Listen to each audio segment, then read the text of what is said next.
Hi guys, and we Oops. are live. It's about time now is about 2:47. So if you're seeing this, if you want to skip forward about 15 minutes, that's when the class is going to start. So we're just waiting for people to jump in. Otherwise, you Hey, can sit here and listen to Brady and I banter back and forth. And I'm looking at the YouTube page, and we skipped from class 25 to class 28.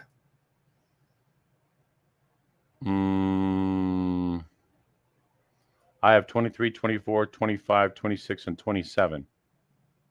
Okay, so when I look at the YouTube page, it went 25, 25 part 2, and then here we have 28. Yeah, you looking at the YouTube page? I'm looking at the back of the YouTube page where the content is. I'm looking at the front where the people see it. And what I see is... Well, actually, this is class 27, so this actually should be class 28. Well, you said the title says class 27, the second, third amendment. We had class 25, the second amendment, class 25, second amendment part 2. And the title says class 28, and then it says in the content, it says Mr. class 27. Right, I know. I fixed that. So the title, so the thumbnail says class 28, and then now the title says class 28. Okay, but where was class 27? We don't have one in there, or 26.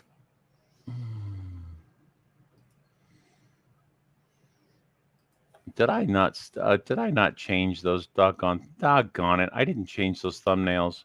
Shoot. That's something you can do retroactively. Yeah. All right, I can't believe I didn't do that. Doggone it! You're just not yourself the last couple of days. No, this is a couple weeks. I missed that. Oh, you did these all in advance? No, no, but I mean, okay. So going back to class 25, which was like 3 weeks ago, almost a month ago, 4 weeks ago. Okay, so what I didn't do is I didn't change the class 25 line. I have class 25 First Amendment, class 25 Second Amendment, class 25 Second Amendment Part 2. The titles are correct because it's 25, 26, and 27, but the thumbnails are not accurate. Okay. So that just means that what I have to do is go in and change that. Hey, while I'm thinking of it, before anyone gets here, I've got to leave today at 2:35. I've got an appointment I cannot be late for. So a little FYI. Okay. 26. I'll do 27.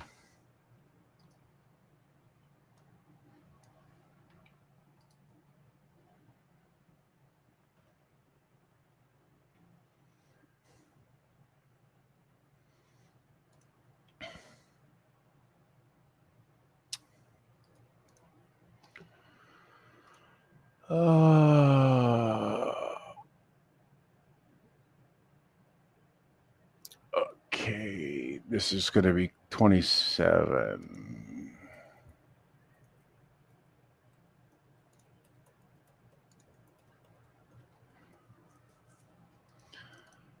And this is going to be 26, part 1.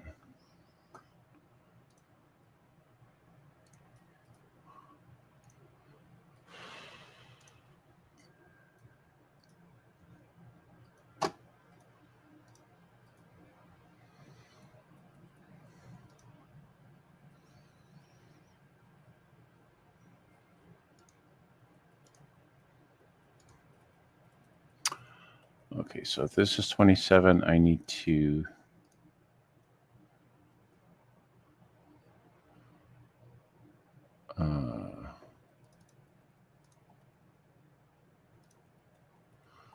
change it to 27. Save. Now, I'm going to go back to 26. Change. Nobody in chat yet. I know. What's up with that? There's 10 people. I see 10 people here. Hello, everybody.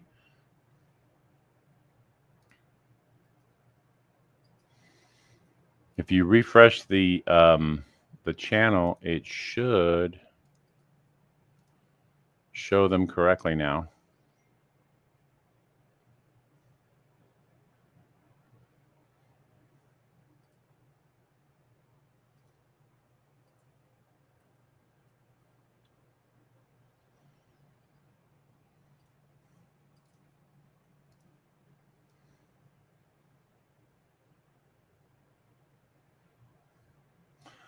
I was just told by a friend of mine that I need to learn everything that I possibly can about 5th generation warfare.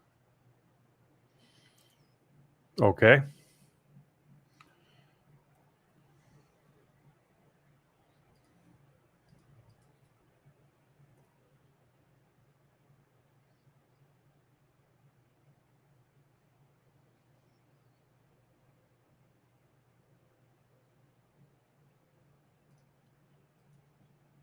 What do you know about it so far? I know that it is. Hello, Sheila. I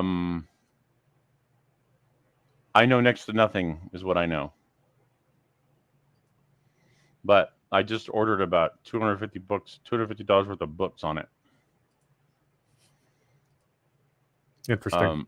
A friend of mine who I trust implicitly said that he was told in no uncertain terms that that is what he needed to do, and he needed to do it immediately. Well, considering some of your sources, that's probably pretty good advice. Mm-hmm.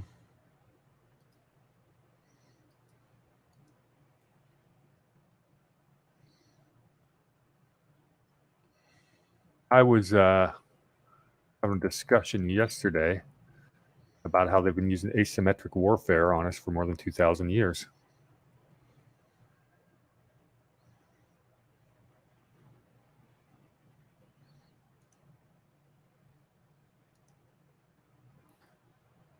And I won't go into the topic on this Do you show. know any? Do you know anybody who? Do you know anybody who speaks Persian? Probably. Or I'm sorry, maybe this is Pakistani here. I'm going to share this with you in the back chat. Well, my AAA guy who had to tow me 3 times last year is Pakistani. Next time my car breaks down. Yeah, that's a little bit late. I need something quicker than that. Well, yeah, my car could probably break down in 5 minutes. You know my car. Yeah. I don't know if this is in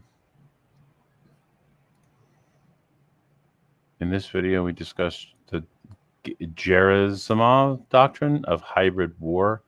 Hybrid war, according to General Gerasimov, is one that looks more like hacking an enemy society than attacking it head on.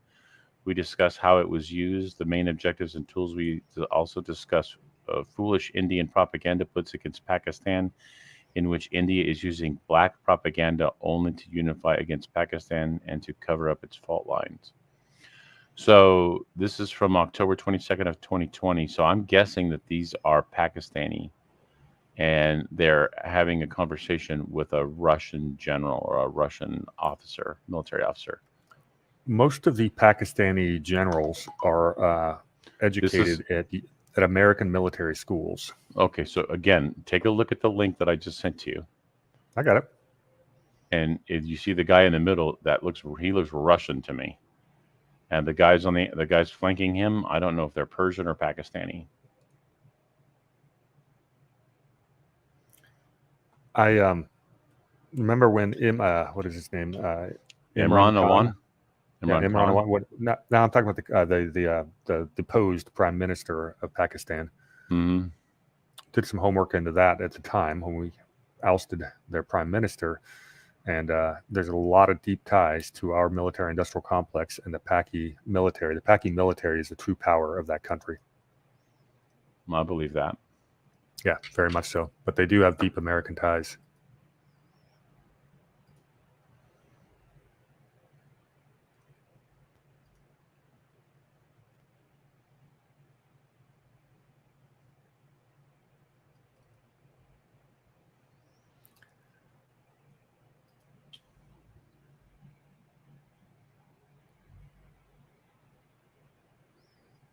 Well, I'm not used to having such a quiet chat. I know. It's a little odd.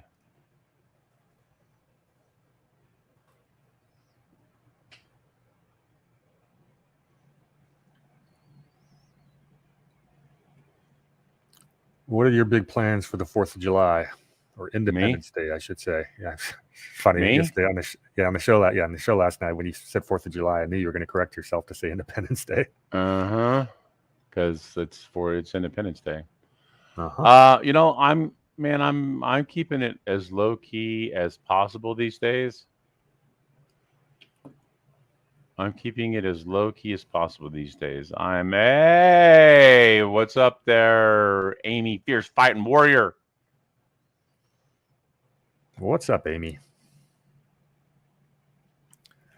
Yeah, I've got moving day on July 7th. She'll understand that.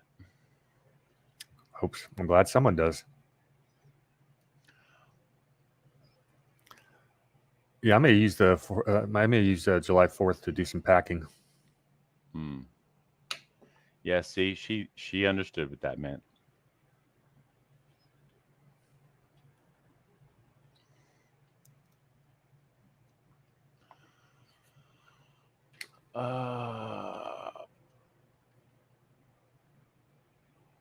Let's see. Oh, there he is. Wow, he's early today by 1 minute. And, guys. Yeah, he's on the phone.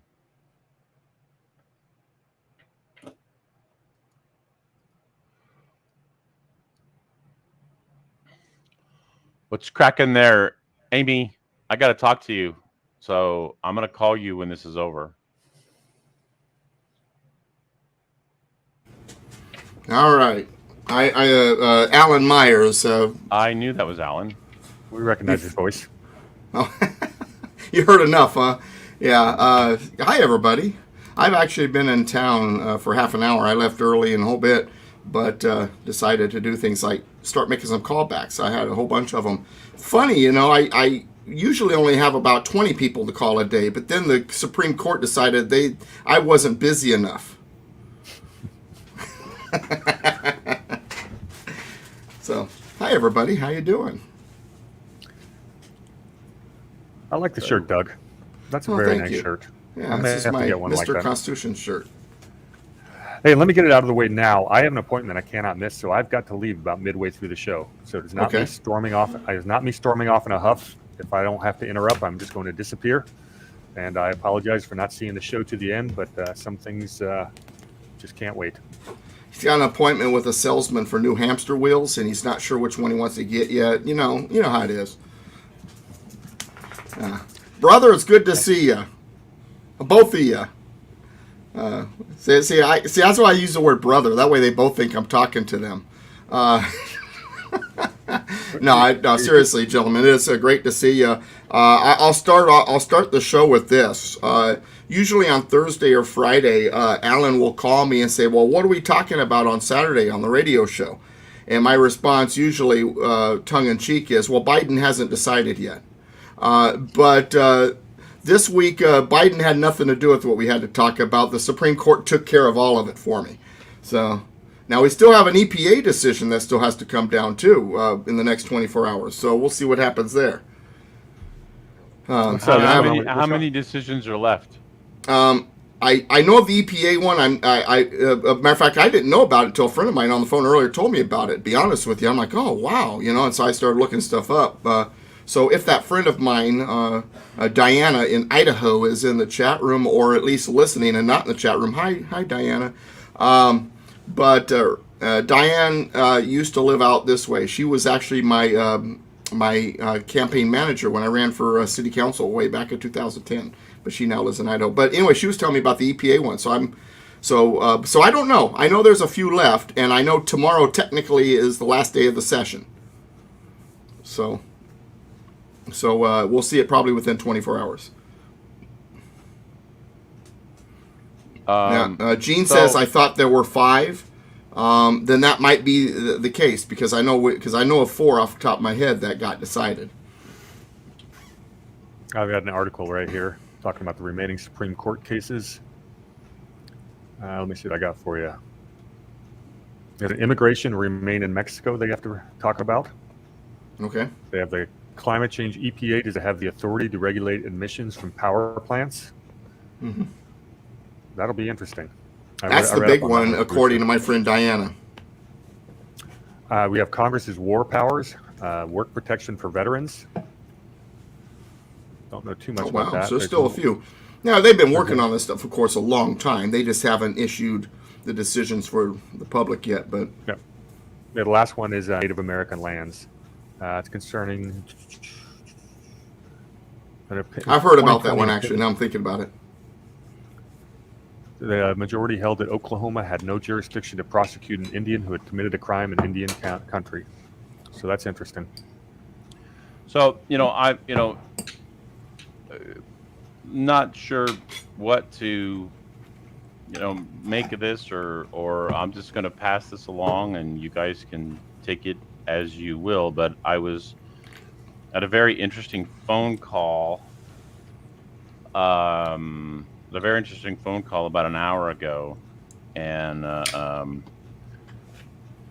kind of a little chilling and somewhat sobering. The guy just told me, he said, basically drop everything and learn everything you can about 5th generation warfare. And he said things are about to get really bad. And all the stuff that I'm talking about in terms of preparing and whatnot, he said, "Yeah, we're going to need to be ready. We're going to see things that we never imagined we'd be seeing."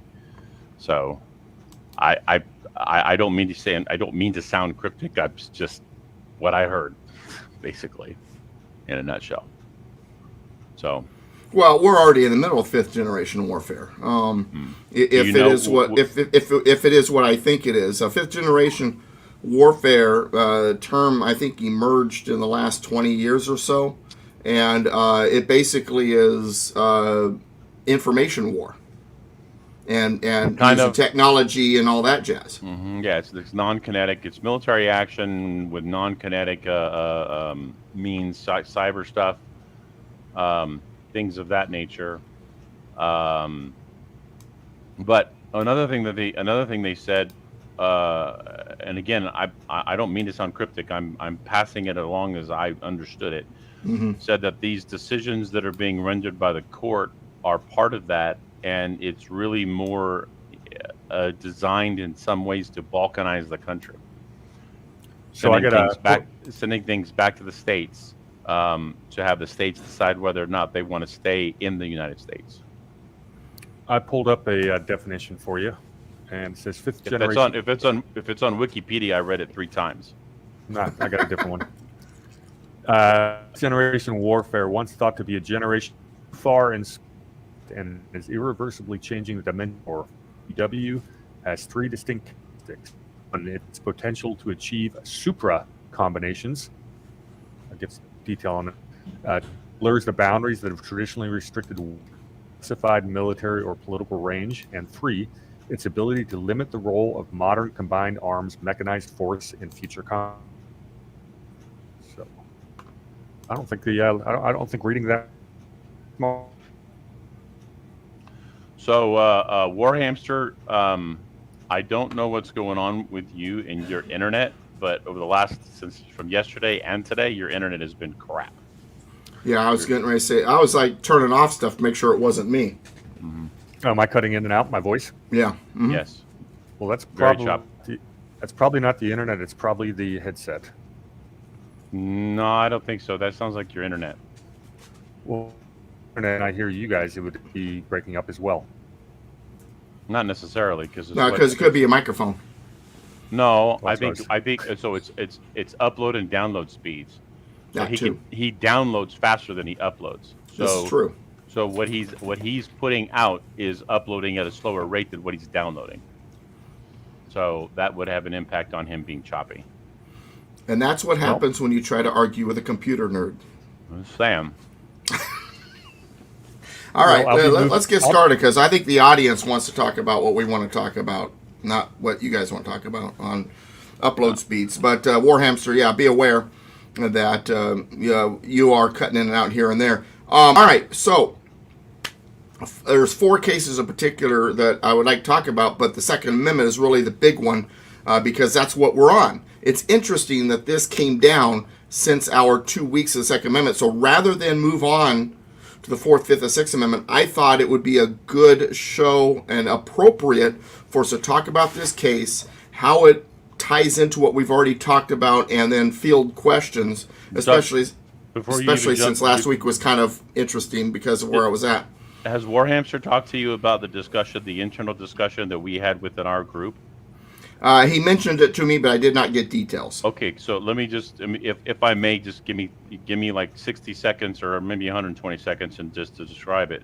All right, 240 seconds of yours. Whatever. So, so Warhamster and I have been obviously taking the position that the Supreme Court, what the Supreme Court has done over the last week is inconsistent because they're taking away from the states the gun legislation, but they're giving back to the states the abortion.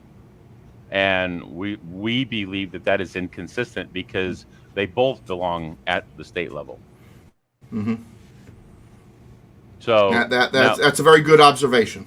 Yeah, and we had a really long diatribe of probably 45 to 50 minutes worth of back and forth last night on our Glitch in the Matrix panel, and Michael, who I don't think you know, you may know, you may not remember him, but Michael and Alpha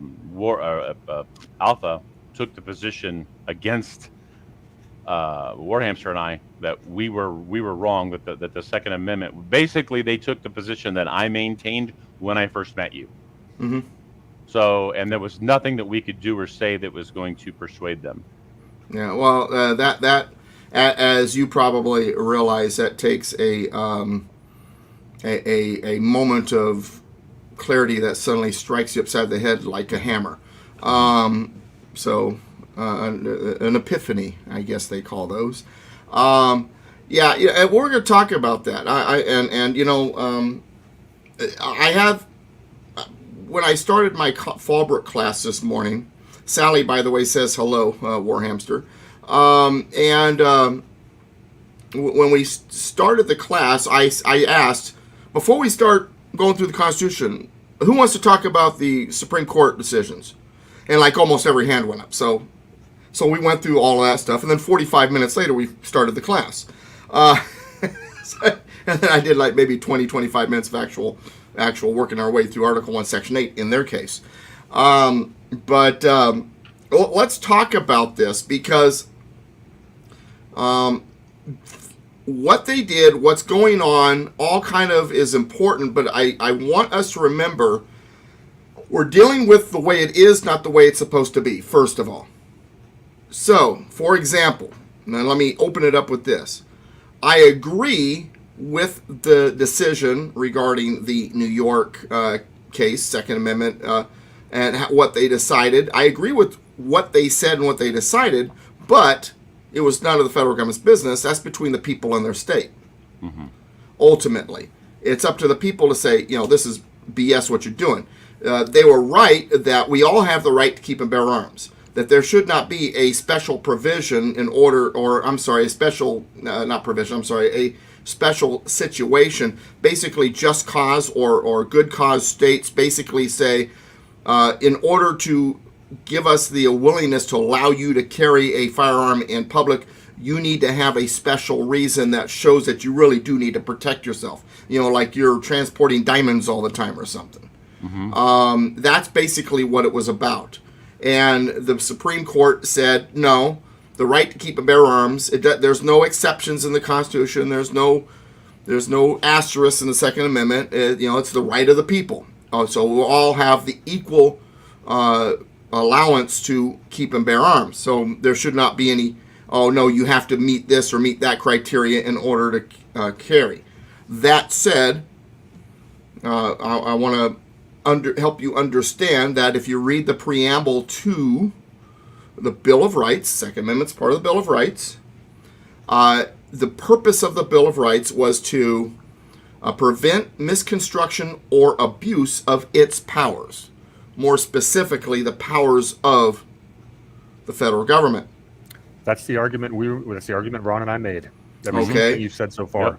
Yep. Okay, and between, and even the most liberal left crazy history professors will tell you that was the original intent, that the Bill of Rights only applied to the federal government. And it's like, think about it. The states are, their delegates are in Congress, their delegates are at the convention, their delegates are, in the state legislatures ratifying this stuff. They're not worried about themselves, first of all.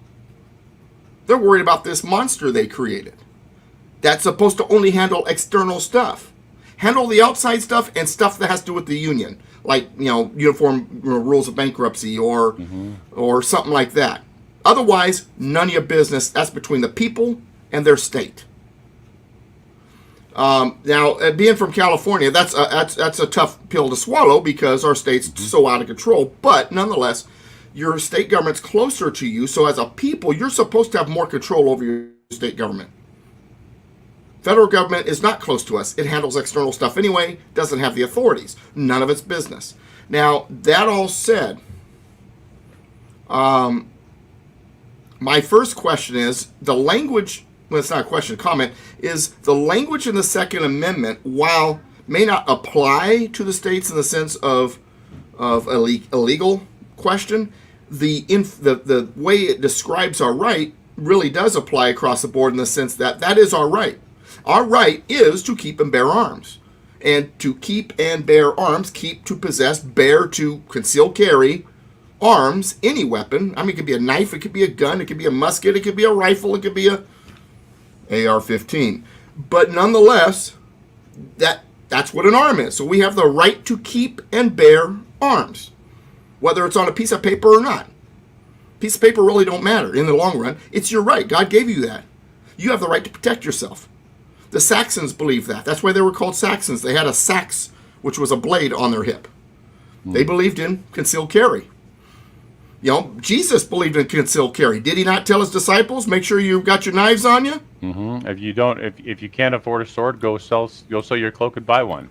Yeah, hey, if it's good enough for Jesus, it's good enough for me. So, it's your right, but it was understood that the federal government, no business whatsoever. They have a problem that the central governments have a tendency to become tyrannical. We don't want them involved in this issue at all. So every single federal gun law, background check, everything unconstitutional. None of their business. But somebody's got to make some of those laws. So who do you have make it? The governments that are closest to the people, so the people can give their consent, right? Mm-hmm. So like one of my favorite examples to use, because I think most people understand this, is I'm glad that there's a law that says that my 9-year-old granddaughter cannot go buy a gun on her own at the gun store. Somebody's got to make that law. Federal government can't, shall not be infringed. So it's left to the states. But what happens when the states go too far? Well, what's the limit? Well, what's not necessary? When they go beyond, well, who's going to stop them? We are. We haven't. So then I had someone in my class say, well, then don't you think at least at that point that the Supreme Court should get involved? I said, no. I don't want them policing the states over this. It's between us and them. If you allow the Supreme Court to police the states over this, what happens when the Supreme Court is run by a whole different group of people that don't necessarily believe in the Constitution? You gave them the power. You gave them the power to dictate to your state what it can or can't do regarding your right to keep and bear arms. Do you really want that? And is that really constitutional? I'm sorry? Yeah, we made those arguments too. Mm-hmm. Yeah, so in other words, what you're saying is I'm either a very good teacher or I'm just damn repetitive. One of the, maybe a little bit of both. We're just good students. Well, who it's listen. But this is important. So, like I said, the Supreme Court was right in what it did, but it didn't have the authority to do so. Does that make sense? And you're right. There's an inconsistency. If abortion belongs to states, why don't guns? And then let me ask you this: if you have a right to keep and bear means to conceal carry, why do we even need permits? Why are the states even requiring? They can, but why are they? If I have a right to keep and bear, why do I need a permit to do so? And then if we are going to have permits, then why isn't my permit good in other states, like a driver's license? Article 4 says full faith and credit. So if my state requires a permit and that state requires a permit, and full faith and carry, like a driver's license, is in play, then my permit should be good in that state as well. So we got a lot of problems with this issue. I'm excited that the Supreme Court nailed it, but I'm sad that we're giving the federal government that type of policing powers over our states through the courts. Well, I don't see, and I disagree. I don't think the Supreme Court nailed it. I think the Supreme Court got it right based on our belief system, but the Supreme Court should have said, no, the states get to do this. Well, what they should have done is said, we can't take this case, it's not our authority. However, we'll give an opinion that the state ought to do this. And that's and hear me when people need to understand, I'm not an advocate. I'm probably of the three of us, I'm probably the most staunch supporter of gun rights. I mean, I know you guys are staunch supporters of gun rights, but I mean, I take it to another level. Yeah, in other words, what he's saying is he's willing to shoot you over it. No, I'm kidding. Right, Go ahead. Exactly. Yeah. There's nothing in my house worth dying for. So yeah. Well, I have a saying. You want to break into my house? You want to rob from me? You want to threaten my family? No problem. But the only way you're leaving is in a body bag. Right. So it gives me no joy to say that, but if I'm going to be intellectually honest about the situation, then we need to be consistent. And from a principle standpoint, as much as it pains me to say this, the states actually have a right to make gun laws.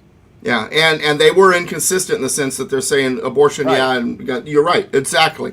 Nailed it. In the chat, I'm watching the chat room, don't see any questions just yet, but Tracy says, last night was an intense debate. Is she referring to your guys' show? Yep. Okay. So Alpha, and I know Alpha just like you guys do. I just don't do shows with him. I ought to give Alpha a call. I do have his phone number, and say, hey, brother, we need to sit down and have a coffee so I could teach you a few things.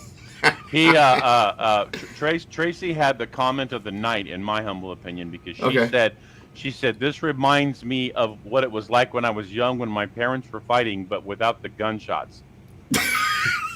I was afraid to ask for elaboration on that one.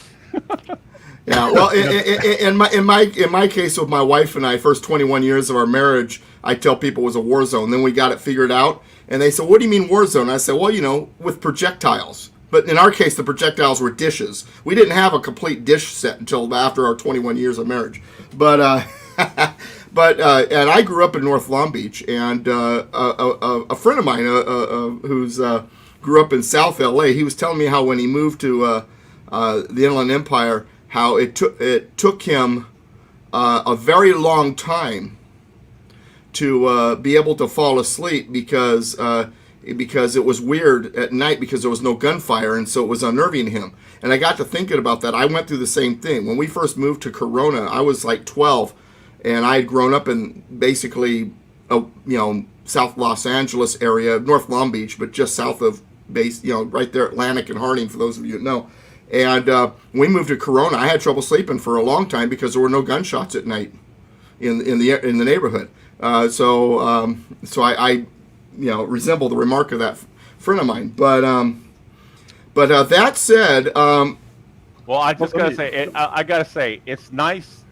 Not that I didn't like the debate, but I love Alpha and Michael dearly. I mean, they're both very close friends of mine, and I just don't think that what they were able to do is take a step back and look at it objectively, because when I'll never forget where I was, Doug, when I was sitting at Star Auto, looking at you and fighting and fighting and fighting, and I'm looking in my boat, and I'm got, as soon as I'm my boat's taking on water, and with every pail I'm freaking unloading, I get more water. I mean, I was in a losing battle until I finally realized, you know what, I don't have any more ammunition to fight this, and I'm going to lose.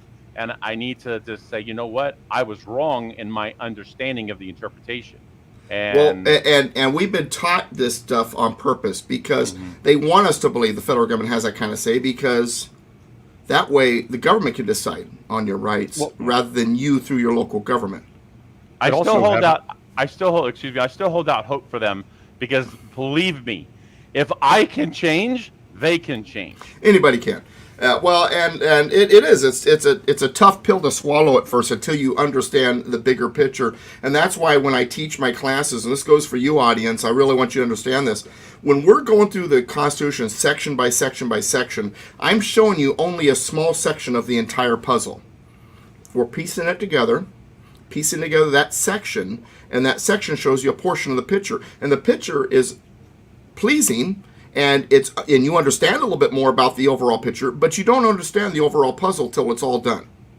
Then once you get the whole puzzle, then things like what we're talking about suddenly starts making sense. At this point, some of you are new enough in this class where you haven't quite gotten to that point yet, and that's okay. But allow us to go through the whole process of you learning the Constitution so that you start to understand the dynamic there regarding the state's position, who they are, what they're supposed to be in our republic. I hope that makes sense. I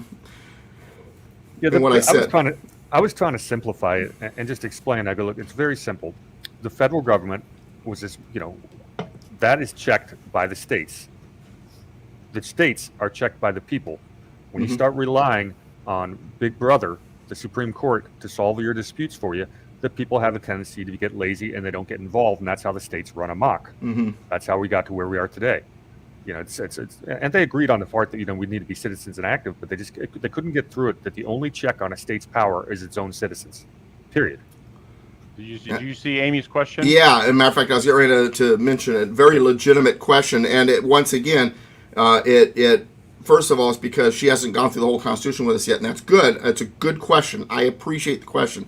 Let me say this real quick, and then I'll answer your question directly. One of my arguments regarding this is this. If the Second Amendment applied to all the states, then why would 49 of the 50 states have gun protection language in their state constitutions? They wouldn't care about it being in their state constitution. They wouldn't even have a state constitution if all this stuff applied to them. That's a great point that I hadn't even considered. So now, you almost hit on that last night. I thought you were going to. Yeah. We talked about California law. Skating around it. Yeah, notice I said 49 of the 50 states have gun language. One state doesn't, California. Of course. All right, now. But from a logical standpoint, that makes sense. I mean, I just didn't couch the argument in that way. But that actually makes sense, because if the state constitutions, if the federal constitution dealt with it at the state level, then it wouldn't be in the state constitutions. Exactly. Now, Amy has. What Amy has done with her question, now I'm going to read the question in a second, but I want to make sure I set this up properly, is we tend to think it's one thing or the other, that we either have a national government that controls everything or it controls nothing. And that's not necessarily the case here. So this question is, if every state can enact its own laws, essentially functioning as its own country, then why united? And so how are we uniting, and under what are we united, if not the freedoms protected by the Constitution? She added the Constitution on her next little thing. Okay, so let's address her question. Every state cannot enact all of its own laws. It depends on what it is. It depends on where the authorities lie. In Article 6 of the United States Constitution, in fact, it says that the Constitution and the laws of the United States made in pursuance thereof, in other words, made pursuant to the Constitution, their authorities, and the treaties made are the supreme law of the land, and the states cannot make laws contrary to those things. So, if an authority belongs to the federal government, then the state cannot make just any law it wants contrary to that. So every state can't enact all of its own laws, only the things that it's authorized to. It comes down to authorities. Because we have to remember, and I talk about this a lot, our federal government is not a national government. A national government is like overpowers everything. It is the top of the food chain. So like in Germany or in some other country in Europe, they have a national government. And it doesn't matter what a provincial or a municipal government says. If the national government says this is the way it is, that's the way it is, and that's it, on everything. We don't have a national government. We have a federal government who has only certain authorities. So it's at the top of the food chain on those authorities. But if it's not authorized, then the state is at the top of the food chain on those authorities. One of the places to really understand that is called the 10th Amendment. And 10th Amendment is probably one of the most valuable clauses in the Constitution. One of the most, not the most, but it definitely ranks right up there near the top. And it reads as such: the powers not delegated to the United States by the Constitution, nor prohibited by it to the states, are reserved to the states, respectively, or to the people. So, the very beginning, powers not delegated to the United States by the Constitution. So it's telling us powers are delegated to the federal government. It's telling you right there. And so, in order for the federal government to have power over something, the power has to be delegated to it through the Constitution. So if it's not in the Constitution anywhere, or it's not given to them, or in the case of the Second Amendment, they're told hands off, not delegated to them, then it's not their power. They have no business. If it's not prohibited to the states, Article 1, Section 10 has a whole section that says, no state shall. There's a whole bunch of stuff the states are not allowed to do, and it's in the Constitution. If it's not given to the federal government, and it's not prohibited to the states, then it's a state issue. Period. And the states can make laws on it. But they can't make laws on things that they're prohibited to make laws on, or things that the federal government has the authority. And then there are some issues that are concurrent. In other words, the power kind of is shared, but not really. In other words, immigration. Both the states and the federal government have authorities regarding immigration, but it's not all or none. If the federal government's authority is regarding people coming into the border, across the border, and then deporting them out of the country. But once they get into the states have the authority to detain and all that jazz. But they don't have the power to deport and all that. That goes back to the federal government. So that's where there's kind of a concurrent thing. And that's one of the few issues where there is. But for the most part, it's all or nothing. It's either a federal authority or it is a state authority. Now, that all said, she's already thanking me for clarification, but I've got more. I want you to understand that the whole point of all this is something called localism. This is one of Warhamster's favorite words. Think locally, act locally. It's like one of the examples I like to use is the stop sign or the stop light out there in the intersection near you. Your local government didn't call up the federal government and say, hey, is it okay if we put a stop sign or a stop light here? It's none of the business. They don't know anything about the traffic flow there. Why would we ask the federal government? It's none of their business. They don't have the authority. We want the local government to take action on the local issues. And that's the way our system was designed. And also, since our local government is closer to us, it's more democratic than the federal government. Because it's closer to us. We have more control. It's easier to control it. It's easier. The federal government's job isn't local stuff anyway. It's to do the external stuff. A great explanation of that, and I'll get to Gene's question in a second. This is much more civil. You guys are funny. One more thing I would like to give to you, and this is something I put out there often because I think it's a very good clarification, is in Federalist Paper number 45, James Madison, regarding the powers between the different parts of government, wrote this. The powers delegated by the proposed Constitution to the federal government are few and defined. Those which are to remain in the state governments are numerous and indefinite. The former will be exercised principally on external objects, as war, peace, negotiation, and foreign commerce, with which the power of taxation will, for the most part, be connected. The powers reserved to the several states will extend to all the objects which in the ordinary course of affairs concern the lives, liberties, and properties of the people and the internal order, improvement, and prosperity of the state. The operations of the federal government will be most extensive and important in times of war and danger, those of the state governments in time of peace and security. Hopefully that helps clarify this idea that our system's like no other. Let me give Warhamster the floor here because he's got to go, and he asked me to share this here, so I'm going to let him take the show for a second. Well, real quickly, going back to whether the Supreme Court has any business ruling on New York's concealed carry law. If you go to Article 3, Section 2, it enumerates exactly what the federal court system, federal judiciary system, is supposed to be ruling on. Right. And nowhere does it say anything about internal state issues. And really, if you read through this thing, it just tells you anything that's crossing state lines, the federal courts can be involved in. But if it's inside of a state, none of their business, because otherwise it would be enumerated there, and it is not. And I thought that was the easiest argument in the world that we may make, but that one hit a brick wall with our friends. Also, you don't have it on here, but two parts of the first paragraph in Section 2 there in your pocket constitution has brackets around it because they're no longer the case. Certain parts crossing state lines. The 11th Amendment made changes. So if you'll notice there. The part that says between a state and citizens of another state, and right there at the 1, 2, 3, 4, fifth line down, and then the final line where it says and between a state or the citizens thereof and foreign states, citizens or subjects. Both of those were taken away as authorities by the 11th Amendment. Somebody tried to make an argument with me today that the 11th Amendment was the reason why the Supreme Court was correct in not hearing the Texas election lawsuit, and I vehemently disagreed. Because that specifically refers to citizens bringing cases and not states bringing a case. Right. And in the case of the Texas lawsuit, it was the state of Texas going against those other states. And that can only be adjudicated one place.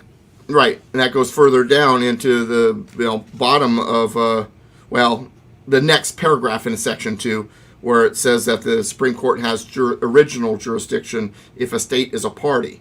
In other words, it's the first court to hear the case, the original jurisdiction. Well, so I don't want to kick Warhamster out, but I know that he said he had a hard stop at 3:35. It is now 3:35. So, all right, everybody. We'll let you. I hate missing this discussion, but thank you, Ron, for paying attention to the clock. You guys, I'll see you all next week. Yeah. Warhamster, brother, I love you. We'll see you Thursday. Yes, sir. Yeah, he comes to the Carlsbad class on Thursday nights, and so I get to see Warhamster every Thursday night. All right, so let's now address Gene's question. All right.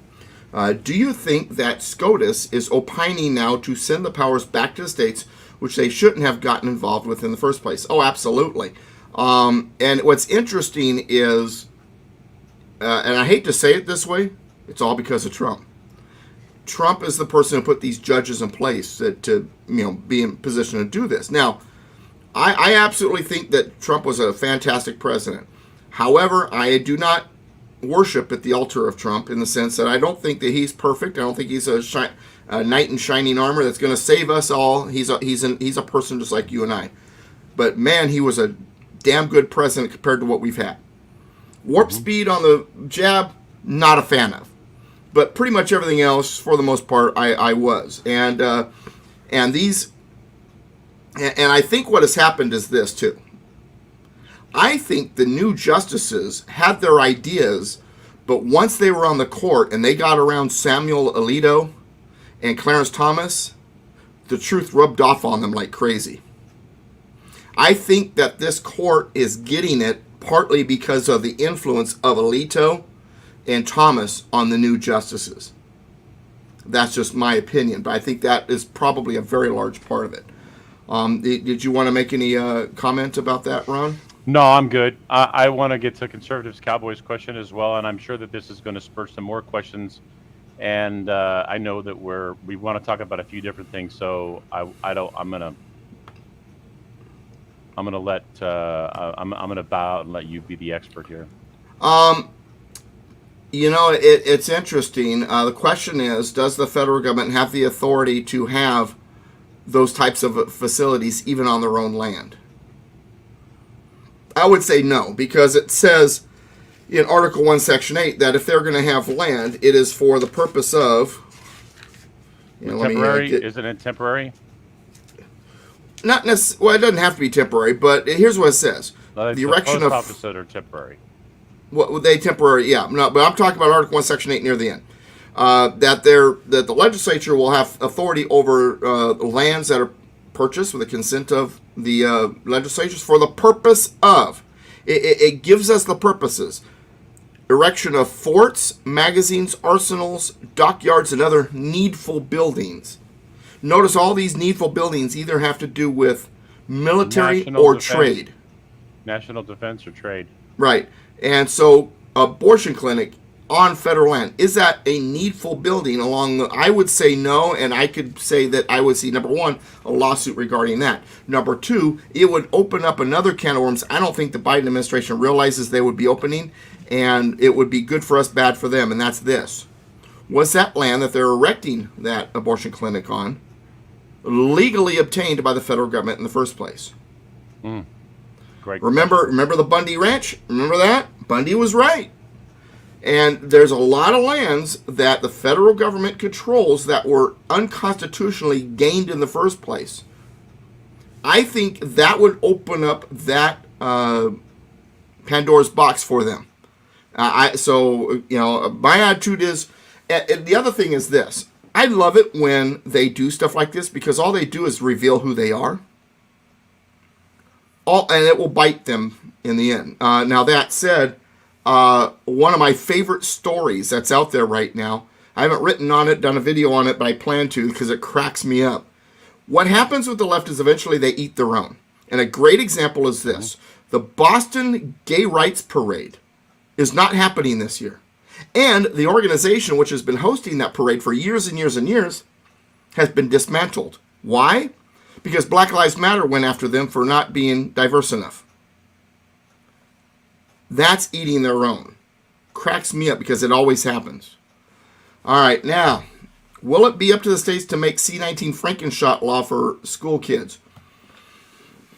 Yes and no. Technically, the federal government has no authority over that, but all of the state constitutions have provisions that actually disallow this type of activity because you have, according to the state constitutions, a right to informed consent.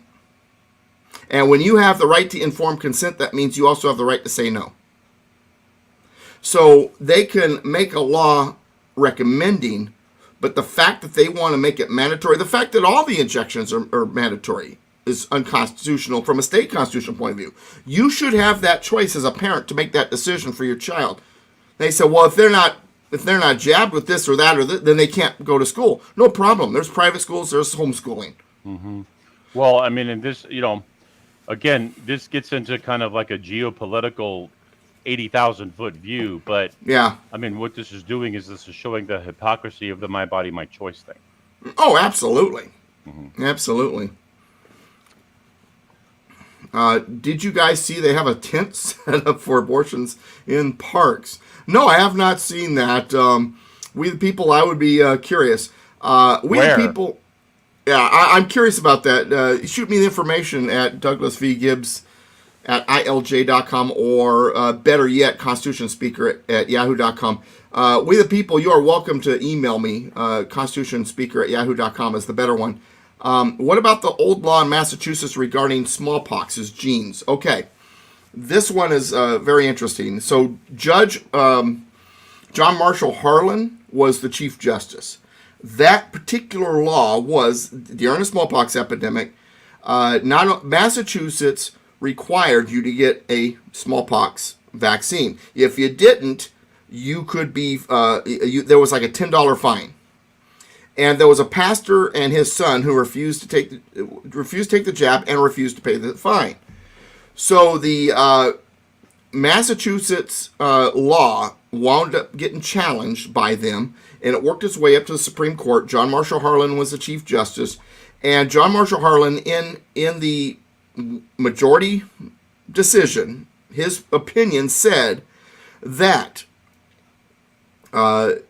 your rights are suspended in times of emergency, and when it's good for the community. Therefore, the law in Massachusetts was fine. Now, if you got to read more of that decision. When you read the decision, you'll learn two things. Number one, he was referring only to the Massachusetts Constitution. It was not in relation to the whole country. Number one. Number two, that's an absolutely horrendous decision. And just because the court says something doesn't mean it's right. It's wrong. And in 2018, I want to say, I can't remember the name of the case now. I think it's like Garland versus United States or something like that. Chief Justice Clarence Thomas wrote in an opinion that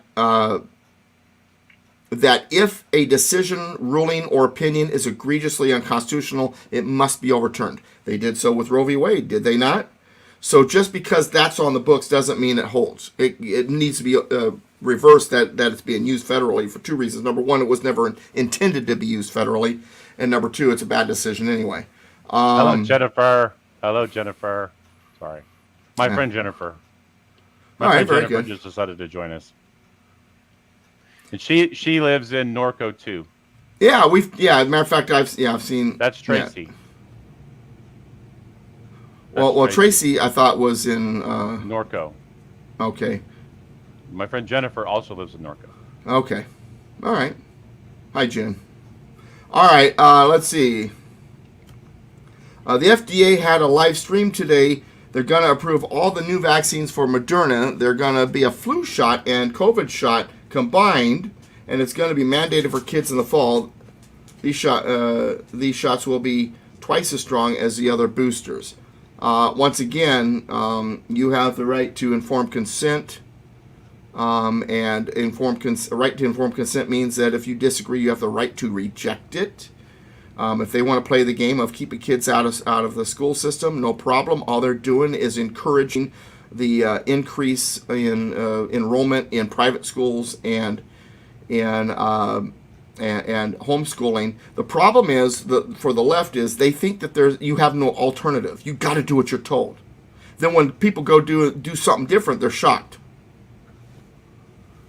Of course, the other thing about those people and those people, when you say those people, you know what I mean. The left. Yeah, that could be construed so many bad ways. Those people. Yeah, the moment I said it, I'm like, I probably don't want to use that exactly. Can't get those words back. Can't get those words back. Damn.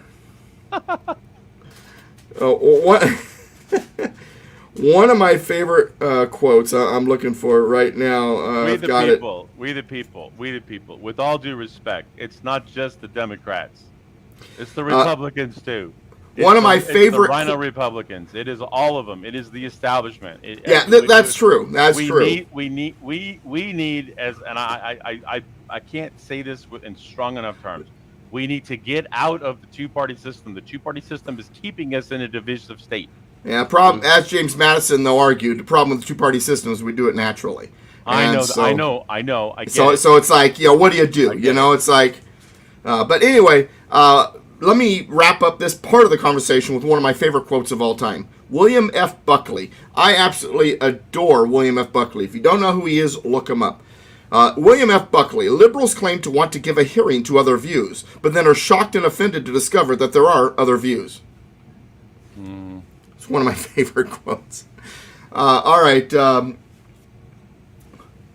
I don't see any other questions. Well, let me then do this real quick. So, Second Amendment, well-regulated militia, being necessary to the security of the free state. This is not saying that you have to be a member of the militia in order to be armed. It's saying that this is one of the reasons people need to be armed, because we need a well-regulated militia. Militia being all of us. well regulated, in good order, well, that it's well equipped, and so on and so forth. So a well-regulated militia being necessary to the security of a free state. The right to keep and bear arms shall not be infringed. The right of the people to keep and bear arms, and the right of the people is an important part there. The right of the people. I want to share something with you, Doug. Sure.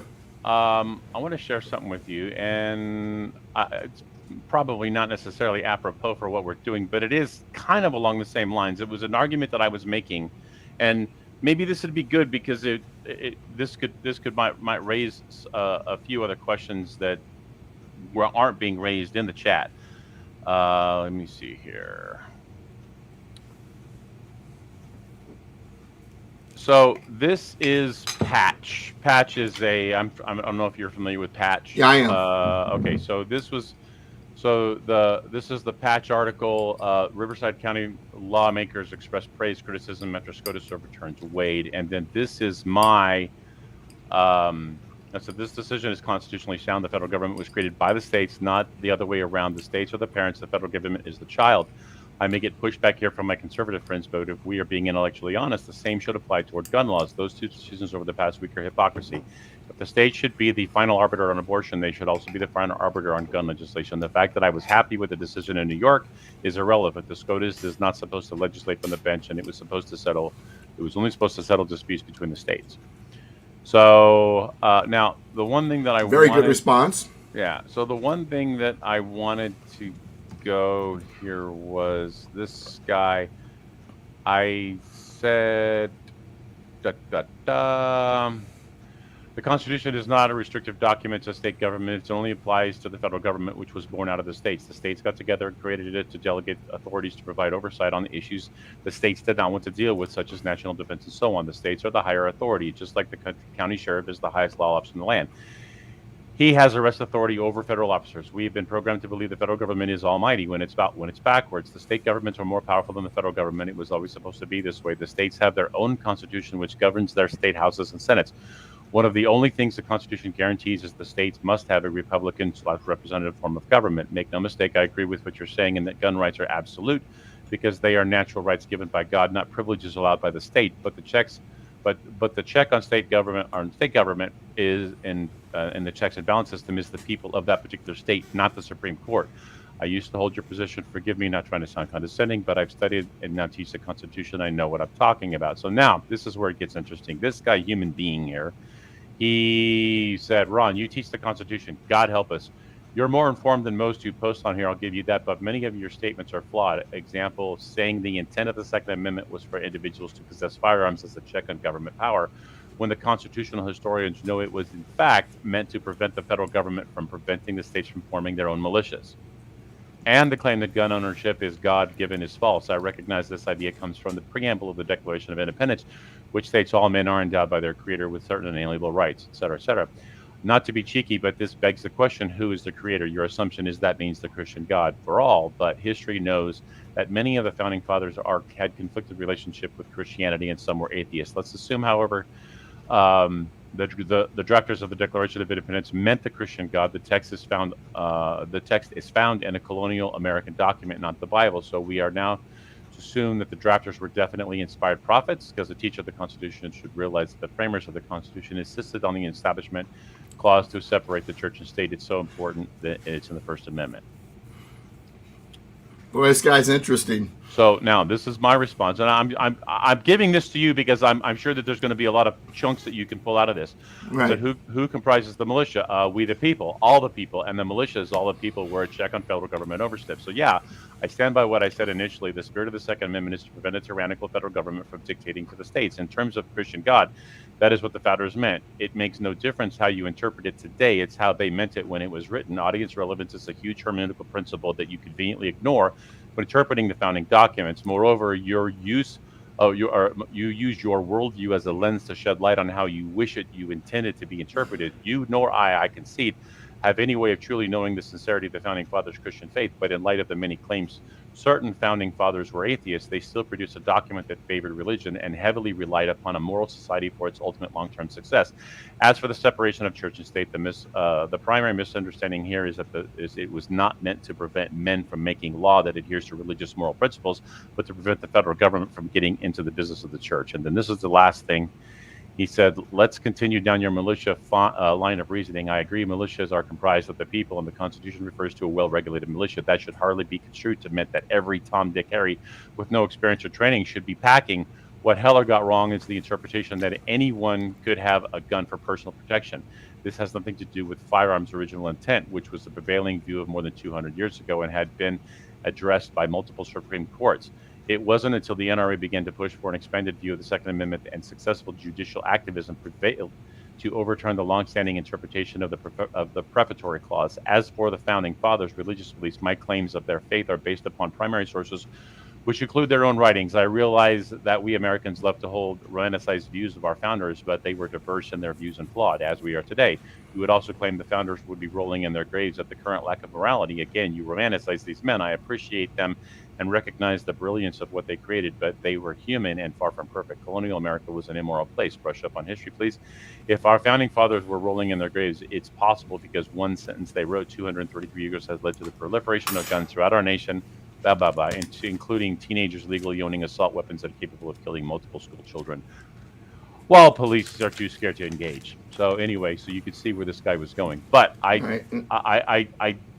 didn't want to get on a long diatribe there. Forgive me for that. No, but I'll give a short answer on a couple of the items. Okay, first of all, the Christianity of the founders. First of all, when they talk about the natural rights being endowed by a creator, he's right. That creator could be anybody. So that's why they use the word natural law, natural rights. You naturally have them because of nature. And because of nature, that means that they follow the natural order of things. And the natural order of things is that you have a right to protect yourself against tyranny, against criminality, and so on and so forth. That's a part of the natural order of things. So you want to get off the Christian kick? Fine. Let's talk natural law. The same conclusion is still met. Number two, when it comes to their Christianity, every single one of the framers of the Declaration of Independence and the U.S. Constitution claimed to be Christians. Two of them, John Adams, and I can't remember the name of the other one. I want to say Edmund Randolph, but I'm not positive, were Universalists. In other words, they were Christians. They believed that in the end, God would just go, come on, everybody. And so that's the difference between them and the rest of them. As for Jefferson, a lot of people say that he was a deist. He was not.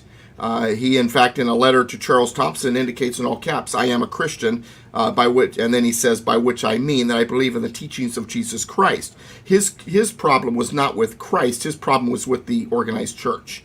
As in with Franklin. Franklin was raised in a very religious Christian household. As he became more scientifically minded and more innovative with his inventions, he kind of moved away from that. Then in his older years, he moved back to his original faith. He was the one that actually recommended they pray before each session of the Constitutional Convention. As for John Adams, in a treaty called the Treaty of Tripoli, he writes, the United States is not a Christian nation. It's taken out of context. What he means is the treaty was with the Muslim Barbary pirates. And he was saying we're not a Christian country like Islam's countries are as a theocracy, is what he meant. In other words, we're not a theocratically Christian nation. Remember, this is the same guy that also wrote at a different time, our Constitution was made only for a moral and religious people. Right. It is wholly inadequate to the government of any other. So did he contradict himself? Did he not know what he meant? No, you're taking the Tripoli Treaty out of context. That one gets brought up like almost every time. Their original writings do indicate they were Christians. However, like I said, some of them, like Jefferson, had a problem with organized religion. Doesn't mean he wasn't Christian. Doesn't mean he didn't believe in Christ. It means he had a real problem with the church because he felt that the members of the church were pious, so on and so forth. So there's that one. As for... what was the other thing I was going to bring up? I can't remember the other one, but we'll send that to me, and I'll break it apart. Okay, I'll just send you the link. I think we the people said they were going to send it to me too. All right, now let me also address this real quick. Let's see. Thoughts on the opening EPA SCOTUS ruling? I haven't seen what they have said yet on the EPA. I'm going to guess they're going to say that the federal government doesn't have authority to dictate here. Hopefully by next week I'll have a response for you. So I don't want to make a comment on something I haven't read yet. Didn't they use the Bible in so many of their documents for guidance? Absolutely. And Noah Webster actually was a hard supporter of the fact that the Holy Bible was used as the primary textbook and really the only textbook for a long time in the schools. Well, wasn't the original intent of why they created a school system was to teach people how to read so they could read the Bible? Yeah, and back then also it was a requirement to learn Greek and Latin so that you could also be able to read documents, supporting documents and early documents regarding the Bible, the early Greek writings. Because remember, much of the Bible was originally in Greek, right, in Greek, and of course Latin, because the first Bible that was available was in Latin. Douglas V. Gibbs, did you hear about this? Breaking: the Attorney General of the state of California just doxed every person in the state who holds a concealed carry permit, and that is going to be knocked down by the courts real soon too. I think. I'm a firm believer all of this is opening the door for the constitutional carry movement to go nationwide. That the Supreme Court's going to agree with those states that are doing constitutional carry laws where you don't need a permit, and that states that have a permit system will be told they can't have it anymore. I think it's heading in that direction. We'll see. So, wow, good conversation. Yeah. And I want to remind everybody when it comes to the Bill of Rights, too. The Bill of Rights, there were those during the time of James Madison at first who disagreed with the Bill of Rights because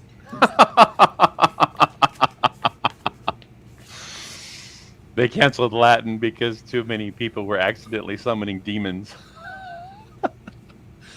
That tickled my funny bone, Tracy. Thank you. Well, once again, the word democracy comes from the Greek. Demo meaning the people, krasi meaning rule, rule of the people. But if you take that exact same word, you break it down in Latin, demos are demons, krasi is crazy.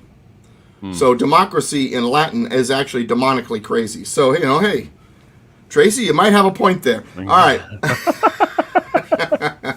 Like I said, she tickled my funny bone. Not on the level you did, but still. Real quick, final words about the Bill of Rights, Second Amendment, and all of this. You'll notice that in this document, the Constitution, it's about whether or not the federal government has these authorities, these powers authorized to it. There was a fear. Well, the first seven articles were written first. The Bill of Rights came afterwards. Bill of Rights, though, are a part of the Constitution.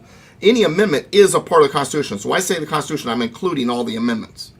But the first 7 articles were written in 1787, were ratified in 1788. The Bill of Rights was submitted by the states, gathered together into a single document of 14 amendments, which went to Congress, knocked down to 12 amendments, went out to the states, 10 amendments were ratified, and that became the Bill of Rights. They went out to the states in 1789.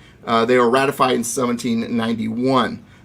The first 7 articles of the Constitution, written in 1787, ratified in 1788, went into effect or into operation in 1789. So so that kind of all happened around the same time. But get to the amendments. The amendments were concerned because they were telling the federal government what not to do. The idea was, here's your authorities, don't do anything beyond those. So there was a concern that it would muddy the waters.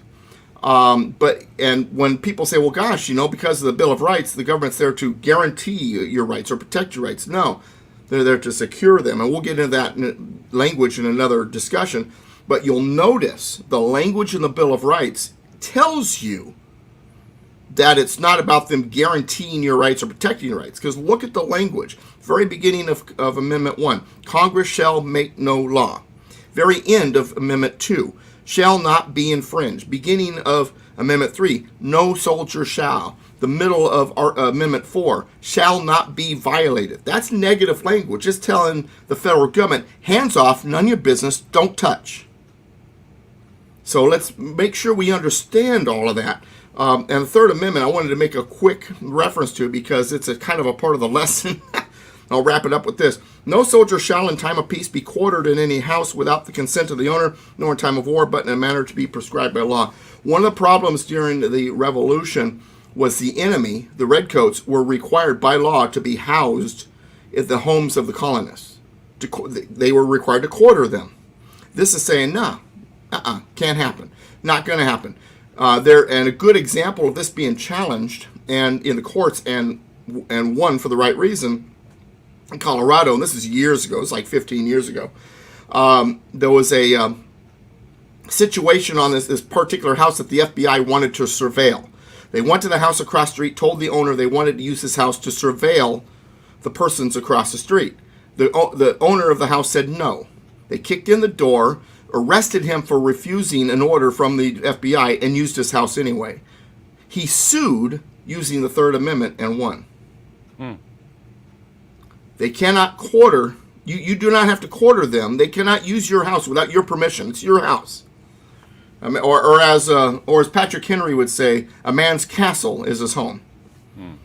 So, all right, Trump knowingly incited an armed insurrection, supported the death of his own vice president. These terms are truly disturbing.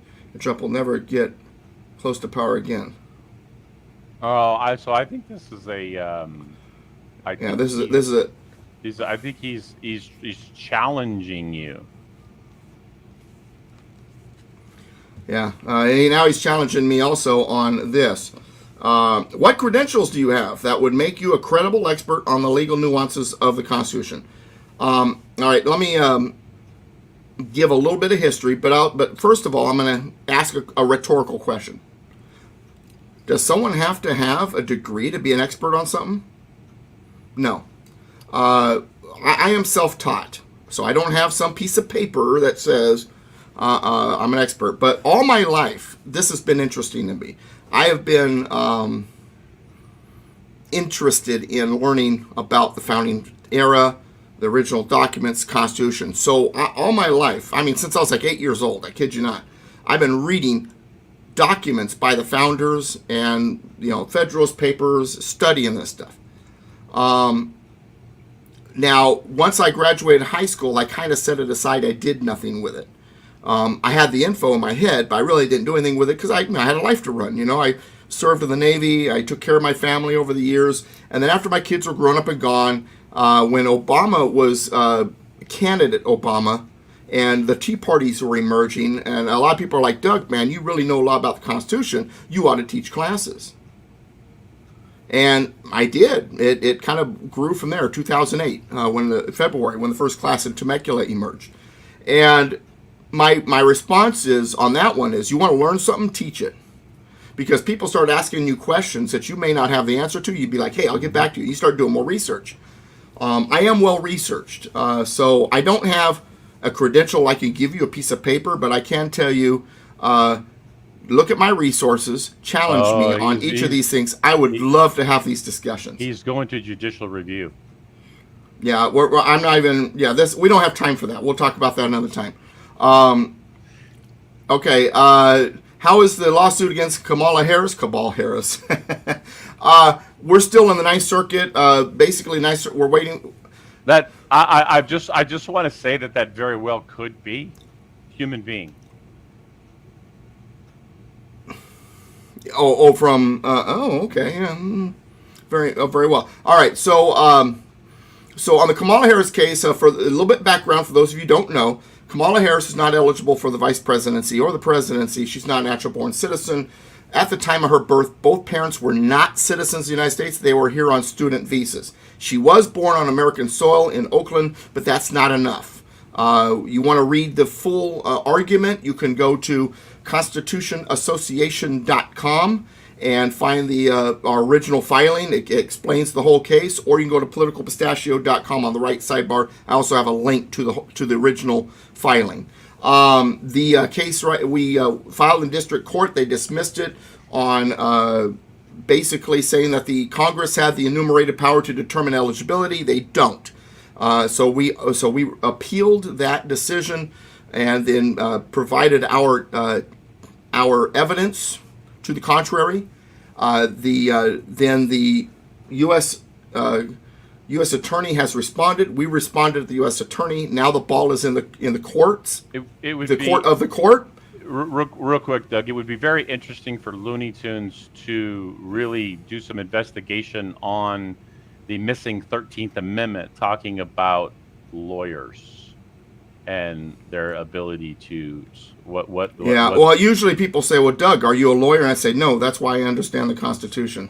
But what I'm talking about is the original 13th Amendment, the one that was. Yeah. Well, and that's for another time. It's 407. 100%, Looney Tunes, come back next week. Yeah. Looney Tunes, come back next week. We'll talk. Or shoot me an email, constitutionspeaker@yahoo.com. Constitutionspeaker@yahoo.com. All right. But anyway, to get back to the case, so the court has basically one of three choices to make. They can hear the case. They can tell the district court they were wrong and they have to hear the case. Or they can dismiss it like the district court did, at which time we would then appeal to the United States Supreme Court.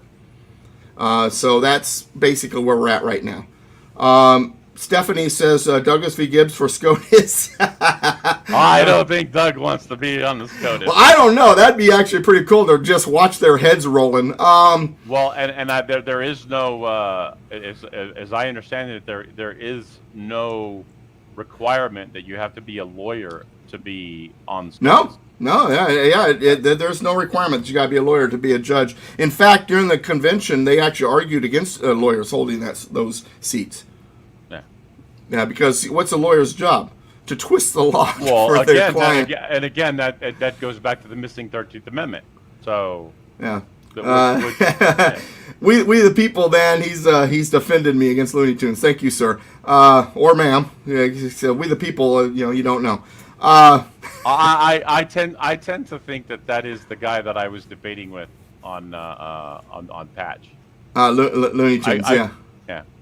And that's okay. I'm glad he's there. I'm really glad he's there. Yeah, no. Hey, I want everybody to hear what I got to say. You don't have to agree, but at least hear what the other side has to say. Yeah. I wish more would come. Honestly. Absolutely. Let's have the discussion. Radio. I love this though. This is a great comment. I love it. Radio hosts make for good pundits on constitutional issues, but it doesn't make them experts. Well, see, I'm an expert that just so happens to be a pundit and a radio host, but I'm a constitutional expert first. Right. I just do the radio to get the stuff out, but that's okay. I do have 2 radio programs if anybody's curious. But anyway, love having you. Looney Tunes, thanks for being here. Absolutely. Seriously. Come back. Yeah, we need to have these discussions. This is good. As long as and I'll say this: if you're coming to just disrupt and be an ass, then whatever, dude. But you know what I mean. If you're actually coming to be intellectually honest and have a discussion, then you are absolutely welcome here. So. Yeah, I love folks like Looney Tunes because I want to have the discussion. And Looney Tunes, I will warn you of something. There's been a few of you who've change your mind after the discussions. Just saying. So be warned. I might be able to change your mind on a few things. Just come with an open mind, and don't have your mind. Don't be dead set on one thing. So great answer. Fair enough. I will listen and see. Looney Tunes, appreciate that's a great answer. Thank you. All that we could ask for. Absolutely. So. Because here's the thing. Ultimately, in the end, Looney Tunes, and I'll close with this. What I love about liberty is you can think whatever you want. I don't think there should be a law against you. Fine, go for it. I'm glad you're there. We all have our own opinions. We all have our own thoughts. All I ask is that we have the liberty to continue to put those out, right. And then and we influence our system as we can. But in the end, let's have the discussion. All right. And let me say this. I don't want to finish. I don't want to top you off, but. That's okay. Go ahead. Be a topper. Go ahead. I think it's important. I think it's important to have the alternative perspective be engaged in the debate. I don't think it should be all conservative. I think the liberals should also have a say because they bring perspective that the conservatives don't necessarily have. You know why, right? Constitution is not a Republican document. It's not a Democrat document. It's an American document. That's right. That's right. And every person needs. I mean, if you look at the Constitutional Convention, you look at what the states, what the founding fathers did, in the Second Continental Congress. I mean, they fought like cats and dogs. They hardly ever agreed on anything. So I mean, it's okay to disagree, and I love to hear the other side, and I think the other side needs a voice. So absolutely. I mean, it's absolutely imperative that we have the other side speak. Well, in a world of no debate, you have tyranny. Absolutely. So let's have a debate. I'm happy to have it. And I don't want the tyranny to come from the right. I don't want the tyranny to come from the left. I don't want there to be tyranny at all. I want there to be open and honest discussion, and let the merit of the argument prevail. Exactly. I couldn't have said it better myself. Yeah. All right, I got a trip to go to San Juan Capistrano. They're on day 1 today. We're starting all over again at San Juan Capistrano, so I don't want to be late. So, love all of you. It's you know what? Let's see, instructions also. January 6th is what Looney Tunes is referring to. And we'll have to get into the definition of what insurrection is. That's for another day because I got to leave. But Looney Tunes, stay tuned because I'll tell you what. We're not too far from that discussion. We're about 3 weeks away from that discussion. Doug. I will make a deal to Looney Tunes. If Looney Tunes comes back next week and is here for the full hour, we will devote the full hour to basically not necessarily a debate, but we'll skip the Fourth Amendment and we'll just continue on the discussion that we're having right now. If he wants to come back, wide open invitation. Next Tuesday at 3 p.m. Pacific, right here. And Stephanie, Stephanie, by the way, we've gotten to know each other thanks to her dog, and she'll laugh because she knows of what I'm talking about. She's plugging a couple of my books: A Promise of American Liberty, which is my real fat textbook, and 25 Myths of the United States Constitution, which was my very first book, 2014, I think it came out. Stephanie's kind of plugging the 2 books. She says she's plugging them all the time. Thanks, Stephanie. I appreciate that. But yeah, her dog decided to eat the package when it came in, so I had to remail her the stuff. So we got to know each other actually quite well because of her dog. Stephanie, any relation to the gentleman from New York, NYU, who's going to be speaking at the Red Pill Expo? You're asking me or no, I'm them? asking Stephanie. I can't remember his first name, but whatever. Doug, you got to go. It's 4:00. Yeah, I got to get, but here. I got about an hour and 13-minute drive is usually about what it takes. But love you guys. Good to see you. Looney Tunes. No, that is our normal schedule. Our normal schedule is every Tuesday at 3 p.m. Pacific. So we're not skipping anything, and we're fluid as we go. So. And I was out of town last week. We still did it. Yeah, so exactly. So I mean, yeah. So there's. So yeah. Yeah, if you come back and you want to ask some serious questions and we're not talking junk. I mean, ask some serious questions that we can discuss, not some ridiculous stuff that's off the wall. Then I'm just going to go through the lessons. But if you want to come in with some very cogent questions, you're asking some questions because you're seriously questioning something, or you would like to just hear my response, I'm more than happy to do it. Absolutely, me as well. So, all right, guys, everybody, thank you for showing up today. Appreciate it, and we look forward to seeing you. Next week. You gotta love Joy. This show is so important that Joy waited until after the show before watching Glitch. Woo! Yeah. Okay. All right, brother. We'll see you later, Ron, and all of you. Thanks for being here. Good to see you. Have a very happy Independence Day next Monday. Yeah, I'm gonna be in Denver on Saturday. So if any of you guys know anybody in the Denver area, I'll be in at a library in Centennial. I don't have it on me right here. Doug. Get out of here. All right. See you guys later. Bye. Okay, bye.